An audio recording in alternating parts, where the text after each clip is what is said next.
शेतकऱ्यांच्या बाबतीत असंवेदनशील, त्याच्यानंतर आपल्या याच जिल्ह्यामध्ये झालं ना, जलजीवन मिशनच्या काम करणाऱ्या एका सांगलीला झालं ते. सांगलीला त्यांनी आत्महत्या केली. त्याच्यानंतर 2 शिक्षकांनी मराठवाड्यात आत्महत्या केली.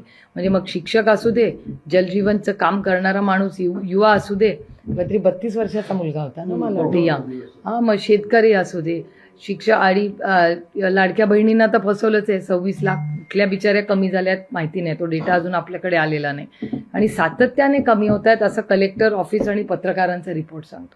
त्यामुळे आणि एवढं सगळं करत असताना दुसरीकडे हा पण माझा डेटा नाही, केंद्र सरकार आणि महाराष्ट्राचा सरकारचा डेटा सांगतो की महाराष्ट्राची आर्थिक परिस्थिती ही अतिशय गंभीर आहे.